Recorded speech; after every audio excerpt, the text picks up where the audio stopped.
Bienvenidos a Tres Respuestas, un espacio de opinión, de discusión y de propuestas. Nuestro invitado de hoy es un gran amigo, Jorge Quiroga, a quien lo conocemos los amigos como Tuto Quiroga, expresidente de Bolivia, ex vicepresidente también del hermano país, exministro de Finanzas, ingeniero, experto en tecnología, fundador también del Grupo Libertad y Democracia y una de las voces más agudas que hemos tenido en el continente para denunciar todos los atropellos del autoritarismo, de regímenes oprobiosos, también como el de Nicolás Maduro, y uno de los más férreos defensores de la institucionalidad democrática en nuestro hemisferio. Querido Tuto, un placer tenerte acá en Tres Respuestas, presidente. Querido Iván, un gusto enorme compartir contigo en tu programa de Tres Respuestas. Bueno, yo quisiera que empecemos por algo que muchas personas se preguntan. Bolivia es un país que en los últimos 20 años, quizás con la excepción de ese tiempo donde estuvo Yanine Áñez al frente de los destinos, ha estado básicamente gobernada por uno de los ejes del socialismo del siglo XXI, en cabeza de Evo Morales, de su vicepresidente García Linera y ahora recientemente el gobierno de Luis Arce Catacora. Pero en estos 20 años, yo creo que hemos visto cómo Bolivia vivió la tragedia de el pobrecismo, porque muchos se llaman progresistas, pero son pobrecistas porque empobrecen a los países. Se hacen elegir con banderas de reivindicación social, pero terminan gastándose las grandes bonanzas de materias primas. Yo quisiera empezar, Tuto, por preguntarte de estos 20 años trágicos de Bolivia, ¿qué lecciones quedan en el continente y sobre todo por qué es estratégico para todos los defensores de la democracia en el hemisferio y en el mundo entender la importancia de Bolivia en materias primas, en el acceso a materiales que van a ser vitales para la transición energética global y por qué el riesgo de que el socialismo del siglo XXI siga manteniéndose en el poder? Bueno, gracias Iván. La historia de este siglo XXI de Bolivia grafica lo que es este populismo para llegar, hegemonía para consolidarse y tiranía autoritaria para perpetuarse en lo político y en lo económico, el saqueo sin clemencia ni misericordia de la bonanza temporal de precios altos de materias primas. A ver, con el cambio de siglo, Bolivia hizo una gran tarea de varios gobiernos, incluyendo los que participamos, para eliminar toda la deuda externa. Tú sabes que hay 3 tarjetas de crédito estatales, privada, bilateral, multilateral. Somos el único país que las limpió las 3, incluyendo la con el HIPIC, la del Banco Mundial, BID, Fondo Monetario. Mientras hacíamos eso, desarrollábamos las reservas de gas, porque construimos el gasoducto con Brasil, que se inaugura el año 99, y abrimos el mercado más grande, lo cual trae inversión para desarrollar reservas de gas en Bolivia e inversión para construir termoeléctricas en Sao Paulo, el gran mercado brasileño. Construimos instituciones, reducimos el narcotráfico. Evo Morales a mí nunca me quiso porque es el único país, el mío, que redujo 80% de la producción de cocaína en 5 años. De 250 toneladas al año la dejé en 45. Por eso es que me gané la animadversión eterna de estos señores. En el cambio de siglo, esa es Bolivia. Menos cocaína, desarrollamos el gas, abrimos el mercado de Brasil, Argentina, eliminamos deuda. Evo Morales llega con el financiamiento de Hugo Chávez, sin límite, cuando Hugo Chávez repartía el dinero para que el Lugo gane en Paraguay, Correa en Ecuador, en Centroamérica y en Bolivia también lo hace. Y llega el gobierno del MAS, que como tú señalas, ya está en su año 19, camino al 20. Reciben la mejor herencia de la historia, esta que te he señalado, que se casa con la mejor coyuntura económica de la historia, como tú la conoces, 2004-2014, es la década china. 98-2003 fue la media década perdida económica, según dice la CEPAL en la región, por las crisis de evaluación argentina, brasileña.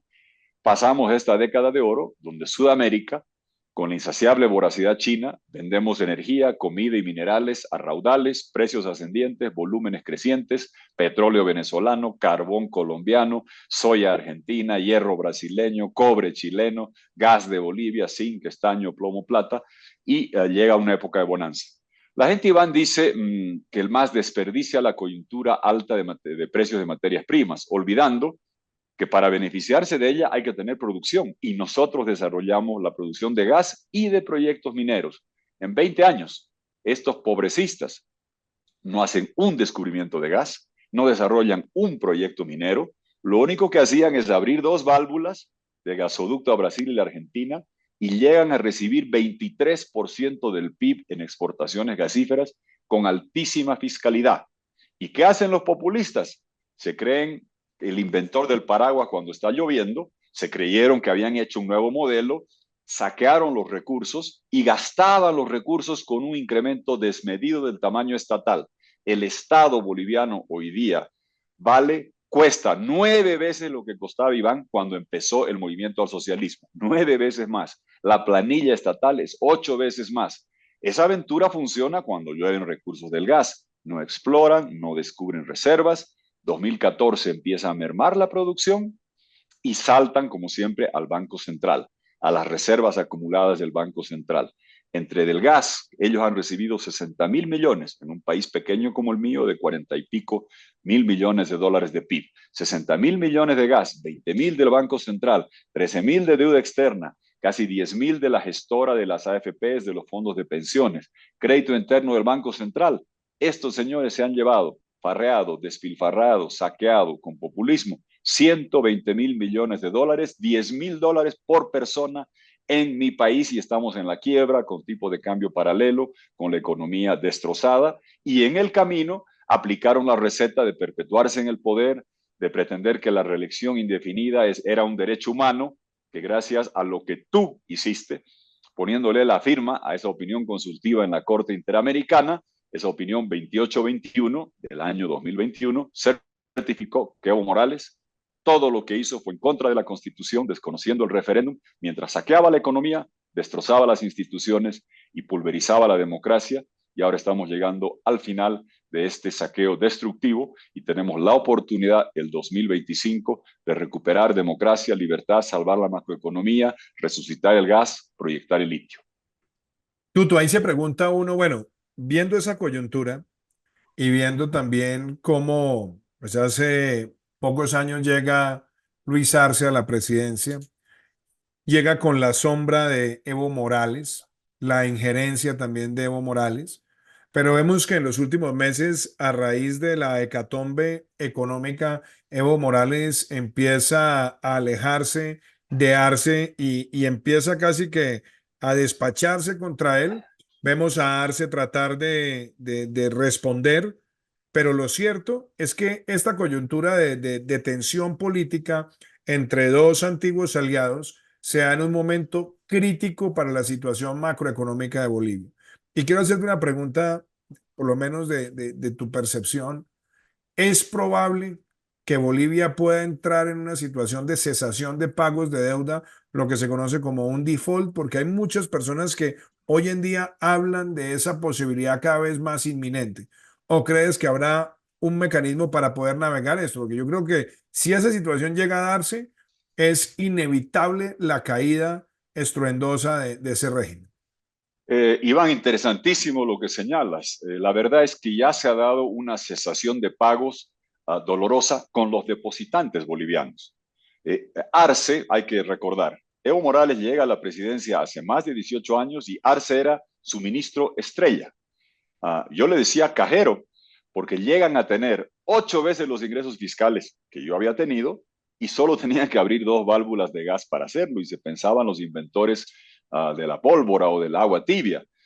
Arce emite bonos, esos para entrar en cesación de pagos externo, recién toca esos bonos el 2026-27, pero hoy hay una realidad. Se acabaron los dólares del Banco Central, 13.500 millones de divisas, adiós. Vendieron el oro acumulado de 60 años, que nunca se había hecho, ni en la hiperinflación de los 80. Han vendido 2.000 millones de dólares del oro. Han vendido los DEX. Tú conoces qué es esto. Esos recursitos que tenemos los bancos centrales en el Fondo Monetario que nos dan cuando suben capital. A Yanine Áñez le hacen un juicio por intentar usar parte de esos DEX. Ellos los vendieron todos, los DEX. Quemaron el Fondo de Protección al Ahorrista para el sistema financiero, quemaron los ahorros que había de hidrocarburos, se fueron 20.000 millones de dólares. ¿Y cuál es la realidad hoy? Que si tú depositaste en dólares, hay 2.900 millones de dólares de gente que confiaba en el sistema financiero, sólido hasta el 85, que hoy está en un corralito y no te devuelven los dólares. Si tú envías de España, de Estados Unidos, de Argentina, remesas a tus parientes, te hacen o un corralito con pequeñas rendijas. Si tú envías $1.000, te los van dando de 20 en 20 una vez por semana, corralito con rendijas estrechas, o te desdolarizan esto, vale decir, te entregan esos dólares o esos euros al tipo de cambio oficial, que hoy está muy por debajo del de la calle. El tipo de cambio oficial es menos de 7 bolivianos el dólar, en la calle anda 10.50. Entonces, están estafando y han entrado en no cesación de pagos, pero engaño y manipulación a los que envían remesas. Al camionero que lleva mercadería le pagan con dólares, se los dan desdolarizados o se los dan con corralito. Lo mismo a la gente que hizo los depósitos, al farmacéutico. Ya la crisis ha llegado y se ha instalado. La cesación de pagos externa va a tocar el 2026-27. Por eso yo vengo diciendo hace mucho tiempo que esto se avecinaba. Tú sabes lo que es esto, Iván. Ser responsable a veces en el corto plazo no paga, porque si en la fiesta hay trago, rumba, cumbia, baile, y tú dices, hombre, si seguimos acá va a llegar la policía y va a haber una redada y nos va a llevar a todos. A nadie le gusta escuchar eso. Pero este era un vehículo económicamente sin frenos y de bajada. Se llevaron 60.000 millones del gas, no repusieron reservas, hemos perdido el mercado argentino de gas después de 60 años. No tenemos para abastecer al mercado brasileño. Estamos a poco tiempo, Iván, de no tener gas para el ama de casa que cocina en su casa, en su domicilio, para el taxista que convirtió de combustible a gas natural vehicular. No hay dólares, la crisis ya llegó. Y ahora pasa lo que tú decías, que Evo y Arce, que fueron socios de este saqueo, juntos llegaron en el 2006, juntos saquearon, ahora se buscan diferenciar. Es paradójico que Morales pretende que todo estaba bien hasta que llegó Arce el 2020 y que arruinó todo, y Arce ahora repite lo que yo venía diciendo, que Evo Morales no exploró por el gas, que fracasó en la industrialización, que se llevó los dólares. Es medio hasta gracioso escuchar cómo estos utilizan lo que yo les decía durante años para sindicarse el uno al otro. Arce habla ahora de que Evo Morales protege el narcotráfico. Ah, por cierto, los del gobierno de Arce hoy, que defendían a capa y espada las reelecciones de Luis Arce, ahora todo el día te valoran. Ahora dice Iván Duque, hizo la opinión consultiva, que dice que Evo Morales no puede ser candidato. Empezó una refriega sin límite entre ellos, que es, Iván, como los dos señores que están peleando por el timón del Titanic cuando económicamente el país está hundiéndose y buscan deslindar responsabilidades y lavarse las manos como típicos cínicos que son. Pero yo a Bolivia le digo, estos señores juntos llegaron en el 2005, juntos saquearon la patria sin clemencia y juntos irán el 2025 cuando tengamos elecciones el próximo año. Se pregunta uno ahí, Tuto, viendo ese escenario como lo presentas, que además es estremecedor, por no decir dantesco, de cara a las elecciones del 2025, ¿cuál va a ser el rol de la oposición democrática? Primero, para unificar su pensamiento, su propuesta y no caer en lo que algunos llaman el narcisismo de las pequeñas diferencias, que es donde Sí, sí. diferencias muy chiquitas terminan generando unos abismos irreconciliables. Cómo unirse, pero también cómo ser capaz de contarle al país la terapia de choque que requiere implementarse a partir del año 2025, porque como bien lo dices, vienen vencimientos de deuda entre 2025 y 2027 que van a ser enormes. Toca hacer una agenda que uno diría es muy fuerte, es muy impopular, es necesaria, porque es una quimioterapia muy similar a la quimioterapia que ha tenido que implementar en la Argentina Javier Milei. ¿Cómo se va a preparar la oposición democrática a esta debacle del MAS para primero ganar y segundo poder gobernar en lo que sin lugar a dudas va a ser una de las situaciones más difíciles que va a recibir gobernante alguno en Bolivia? No cabe duda, Iván, que va a ser uno de los desafíos más grandes de la historia. A la gente, para mí, la unificación viene alrededor de una agenda muy clara y concreta. Primero, tienes que salvar la macroeconomía. Tú sabes perfectamente que cuando hay un problema de balanza de pagos, lo solucionas construyendo un puente de inyección en balanza de pagos a través de recursos frescos, reprogramación de deuda externa, temas que hemos hecho en el pasado. No lo digo porque yo estuve en ello, pero nadie le ha sacado tantos recursos frescos al Fondo Monetario y Banco Mundial como porcentaje del PIB que lo que tuve que hacer cuando las épocas eran duras. Nadie ha condonado tanta deuda de los acreedores privados y de los organismos como lo hicimos porque era necesario. El programa de salvataje de balanza de pagos, yo a mi país le dije, Iván, que el 2020 esto se venía, que se requería una inyección de 7.000 millones de dólares. Hoy, después de que han vendido el oro, los DEX, han quemado las divisas y nos han dejado sin dólares, el programa, el tamaño del programa hoy es 12.000 millones de dólares. El próximo año veremos cuánto es entre inyección fresca, Fondo Monetario Internacional, Banco Mundial, BID, estabilizar la macroeconomía para tener tiempo de, con los dólares en mano, construir un puente que te permita resucitar el gas con un shock de inversión, como hicimos en el 90, con reglas claras, con impuestos más bajos, como hicimos en los 90, porque geológicamente tenemos gas. Y un país enclaustrado sin gas no tiene industrias, no tiene amas de casa que puedan cocinar, ni taxistas que puedan llevar su vehículo. Y lo más prometedor para mi país, Iván, y eso es lo que va a cambiar el futuro de mi patria, es el litio. Yo, Iván, con menos de 1% del gas del mundo, convertí a mi país en el corazón gasífero de Sudamérica, exportándole a Brasil y la Argentina, dos grandes mercados. Pena que Evo Morales y Arce se saquearon los recursos. Hay que resucitar el gas y proyectar el litio. Tenemos 25% del litio del planeta en Bolivia. Los vecinos Argentina y Chile tienen otro 35%. Este va a ser el triángulo de las baterías de litio del mundo. ¿Cuál es la preocupación del planeta? Que estas baterías de litio, que son como en un lado hay cobalto, níquel, manganeso, en el otro lado grafito, es un partido de tenis, cargas, descargas, van y vienen las pelotas. ¿Qué son las pelotas? Litio. ¿Cuál es la preocupación del mundo? Que hay un dominio apabullante de China en la refinación y manufactura de las baterías de litio. ¿Qué debemos hacer en Sudamérica de este triángulo entre Bolivia, Chile y Argentina? Decir al mundo que vengan acá las empresas chinas, que vengan acá las empresas europeas. Hagamos de este triángulo la capital mundial de manufactura de baterías de litio en el mundo digital, de inteligencia artificial, en el mundo tecnológico, y esa es la gran oportunidad que tenemos en las próximas décadas. Entonces, en resumen, ¿qué se requiere en el próximo gobierno? Y la tarea es titánica: salvar la macroeconomía con un programa de balanza de pagos, con el Fondo Monetario, que es el que da el certificado de buena conducta, inyección de recursos para resurrección del gas, proyección de litio, reconstruir las instituciones y acabar con el narcotráfico. Yo quiero exportar baterías de litio blanco, no la cocaína blanca. Ojo, Iván, mi país, después de todo lo que yo había hecho, se ha vuelto el primero en legalizar la producción de cocaína. Evo Morales, con la firma de Arce, en marzo del 2007, ha legalizado la producción de coca, no de Yungas, que es la zona paseña occidental, que siempre era de la Cuyico tradicional, del uso milenario, no, la del Chapare, que el 90% se destina a cocaína, y han legalizado esa producción abiertamente con una ley de marzo de 2017. Entonces la tarea es titánica en lo económico, en lo institucional, pero lo del litio y el gas resucitado nos da una proyección inmensa, porque tú sabes que el mundo en baterías de litio va a requerir cada vez más eso. Yo en la mochila acá, cuando vamos y compartimos viajes, yo ando con 9 baterías de litio entre el iPad, el reloj, el celular, el cargador, los audífonos, los otros audífonos. No tengo auto todavía, ese mundo viene, y Bolivia, con la cuarta parte del litio del mundo, está llamado a ser un jugador preponderante en la economía tecnológica y digital.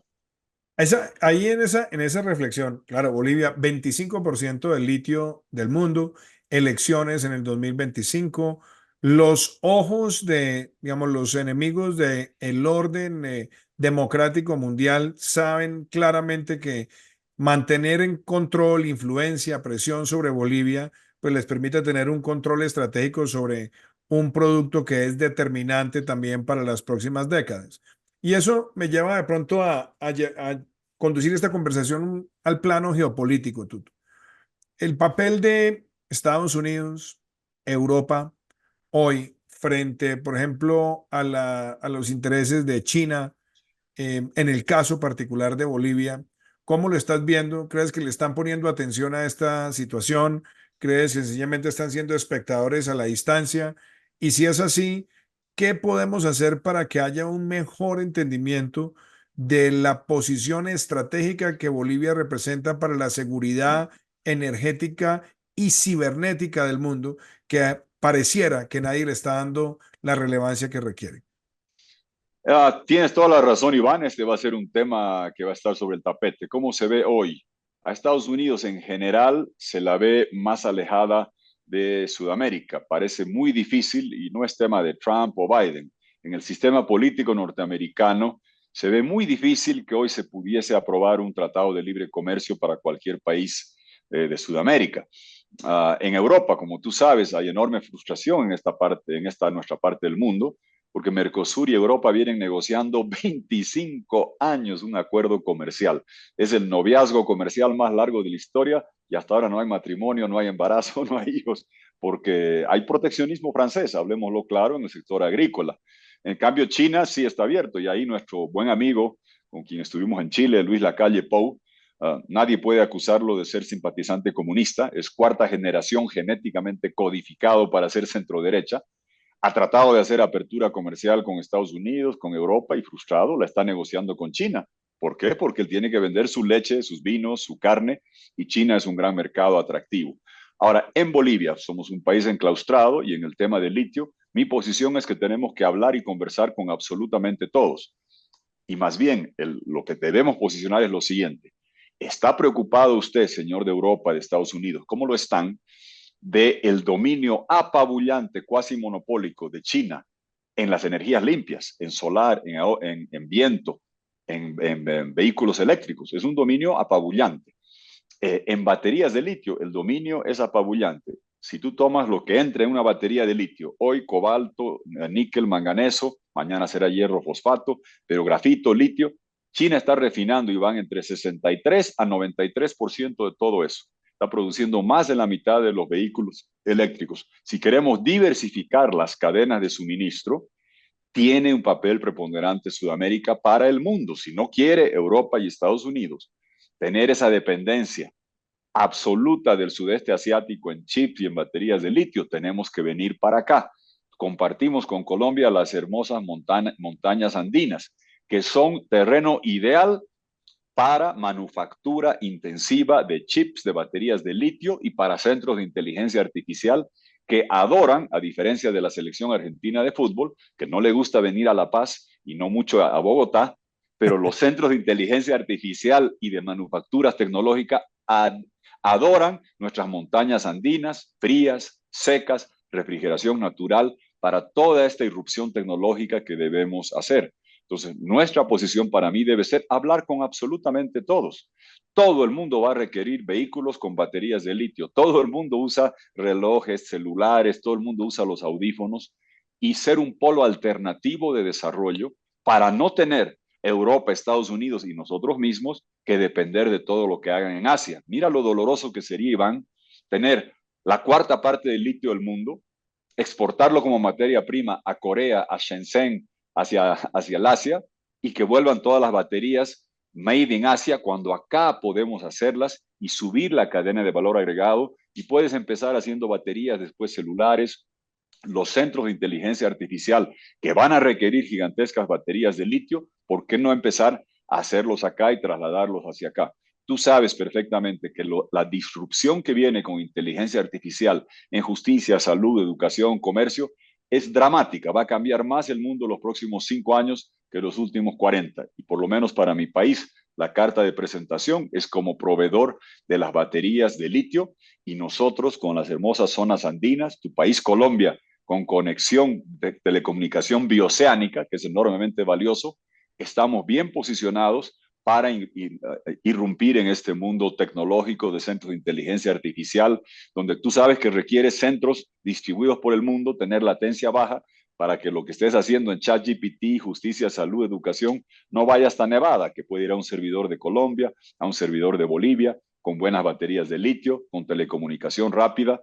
Ese mundo se viene y va a transformarse el mundo más los próximos 5 o 10 años que en los últimos 50. Te lo digo como viejo ingeniero de sistemas de IBM. He vivido las 4 revoluciones tecnológicas, computadoras personales en los 80s, donde podías trabajar en casa y no solo en la oficina, el acceso al Internet en los 90, los teléfonos inteligentes en 2007, pues de aquí llegó la cuarta ola, el 30 de noviembre de 2022, cuando todos estábamos distraídos mirando el Mundial de Qatar, salió ChatGPT y nos percatamos de los cambios que va a traer la inteligencia artificial. Todo eso, si tomas en cuenta que el 60% del litio del mundo está en un triángulo acá en Sudamérica, con zonas muy favorables para el desarrollo de centros tecnológicos, de manufacturas, de inteligencia artificial, es lo que permite avisorar para mi país y la región un futuro enorme, junto con todo lo que tú escribes en tu libro, mostrar que somos la región verde, digital y con litio para el mundo del siglo XXI. Lo que tú escribes en tu libro y lo demuestras al mundo, creo que es la carta de presentación que tenemos como región. Una Sudamérica conocida por el estaño, el plomo, la plata, el petróleo y el carbón, a ser conocida ya no por la cocaína, sino por el litio, por centros de inteligencia artificial, por ser sostenible, por preservar la Amazonía. Creo que tenemos una Sudamérica diferente con perspectivas halagüeñas hacia adelante. Tuto, lo que has dicho es tan cierto y creo que esa es la oportunidad grande que hoy se ve sobre nuestra región y particularmente sobre la región andina también. Obviamente Bolivia y Colombia también son países amazónicos, Así pero es. yo quiero de pronto preguntarte una cosa. En el contexto de Estados Unidos, elecciones en noviembre, donde vemos que casi que de manera indiferente frente a cuál de los partidos tenga la opción de ganar o cuál de los candidatos, vemos que hay como un discurso aislacionista. Vemos que hay un discurso de un Estados Unidos que quiere mirar hacia adentro frente a sus problemas, de pronto reduciendo su atención y su exposición a otra serie de conflictos en otros lugares del mundo, pero también con la urgente necesidad de desarrollar lo que ellos han llamado el nearshoring o el friendshoring, que es traer muchos de los recursos que tiene desplegado en otros lugares del mundo para que esté en una región más amigable, más cercana, con mayor proximidad a su mercado, con menos volatilidad en términos de seguridad o de incertidumbre, menos autoritarismo, entre comillas, porque creo que esta región desafortunadamente ha dejado que se escale el autoritarismo. Mi pregunta es, ¿cómo estás viendo a Estados Unidos en este escenario? ¿Es un Estados Unidos consciente de esa ventaja competitiva, comparativa, o ves a un Estados Unidos que puede cometer un error histórico de mirar hacia adentro y dejar a un lado a América Latina, donde para muchos, y son términos que yo siempre he repudiado, decían que eran el patio trasero o el patio Sí. delantero, frases que son terribles, porque en realidad América Latina y el Caribe lo que es un aliado natural y creo que será muy difícil enfrentar todas las amenazas globales contra el orden de la economía de mercado o el orden democrático si no consolidamos bien este hemisferio. Como tú eres un experto en esta materia, quisiera preguntarte cómo ves esto y casi que pregunta al lado, ¿qué le aconsejarías al próximo presidente de los Estados Unidos para hacer inmediatamente en su relación con América Latina? A ver, interesante la pregunta. Empezaría por el final. Yo recuerdo, Iván, y tú, yo, siempre cuando llega una elección norteamericana te preguntan, ¿usted prefiere el republicano o el demócrata? El que fuese, ¿no? Bush, Gore, va cambiando. Quien toca, Obama, McCain, y va cambiando los nombres. Yo respondía siempre que quisiera una licuadora, porque generalmente hablando los republicanos estaban más abiertos a nuestros productos y generalmente hablando los demócratas más abiertos a dar un trato digno a nuestros migrantes bolivianos, centroamericanos y latinoamericanos. Y tú sabes que había, y tú has hecho esto, yo también, había que construir un centro vital para en temas comerciales con una mayoría republicana y algunos demócratas más centristas en el tema comercial, construir la posibilidad del acuerdo de preferencias arancelarias andinas, de Centroamérica, del acuerdo comercial de Perú, de Chile, etcétera. Y lo mismo en migración, mayoría de demócratas con unos cuantos republicanos. Pues ahora es evidente que está primando preocupantemente una suerte de aislacionismo, donde no quieren ni a nuestros productos ni a nuestras personas. Dejo de lado por ahora el lado migratorio. Es imposible que Estados Unidos pretenda competir como poder hegemónico global contra la irrupción tecnológica del Asia con un dominio apabullante en el mundo verde. en las cuestiones de energía solar, energía eólica, en baterías de litio, el dominio de China es apabullante. Yo les digo en Estados Unidos, vayan a las calles de China, tú has estado, yo también, todo lo que tiene dos llantas, motos, baterías de litio, todo lo que tiene tres llantas para Uber Eats, pedidos ya, delivery o Rappi, todo con baterías de litio. La mitad de los autos con placa verde, baterías de litio. ¿Y ahora qué están diciendo? Tarifa para los autos eléctricos que vengan de China en Europa, tarifa en Estados Unidos para los autos eléctricos que vengan de China. Y ahí entra justamente lo que diría yo como consejo a Estados Unidos, el decir muy bien, si pretenden de que Estados Unidos vaya a ser autosuficiente en la manufactura de baterías de litio en el mundo verde, no van a llegar muy lejos. Tendrían que trabajar en una visión amplia de nearshoring, diciendo, este es un hemisferio integrado, América Latina, con litio verde, sostenible, con montañas, con potencial hidroeléctrico, con integración de nuestros pueblos a través de la migración y traer aquí un hemisferio que sea competitivo en el mundo verde que se avecina. Y obviamente que este consejo y esta línea que debería darse, romper, yo entiendo que van a seguir con dificultades con China, y las entiendo y comparto, la pelea de gigantes, pero va a ser imposible que quieran competir con China solos. China no compite solo, Iván, como tú sabes. Todas las grandes firmas que manufacturan los chips, Apple no manufactura nada. ¿Dónde hacen todo? Una empresa taiwanesa en China, en Shenzhen. Hace Foxconn o Pegatron, hacen todos los aparatos de Apple y todo esto que tienen cadenas de valor integradas en el Asia, en las Américas, con América Latina. Estados Unidos tiene que tener la capacidad de generar ese polo competitivo. Y a eso, obviamente, sobre una base. ¿Qué es la diferencia de América Latina con Asia, con África, con otras regiones del mundo? En que al igual que Unión Europea, la condición de membresía no es mera contiguidad territorial, no es mera proximidad geográfica, es ser demócrata. Eso dice la Carta Democrática Interamericana. Esa es la ventaja competitiva de largo plazo eh, que va aparejada a todas las condiciones comerciales de litio, de energía verde que hemos hablado.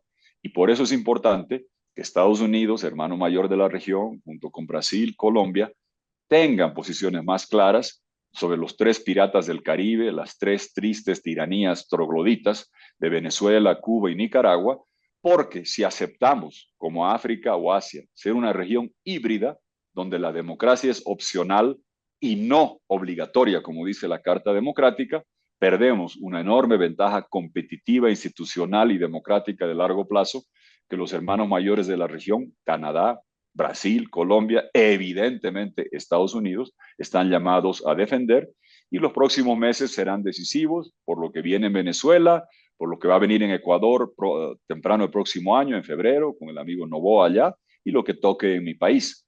La pregunta va a ser, ¿van a seguirse extendiendo estos tres piratas del Caribe o más bien los vamos a empezar a restringir cumpliendo lo que dice la Carta Democrática Interamericana de 2001 y ser un hemisferio con elecciones libres, con prensa libre, sin presos políticos, con alternabilidad en el poder, sin reelecciones indefinidas y, y lograr sobre esa base insertarnos al mundo digital tecnológico del siglo XXI con el nearshoring, con la atracción de inversiones hemisféricas. Ahí tendremos una América y no solo América Latina preparada para los desafíos de la segunda cuarta parte del siglo XXI que se inicia el 2025.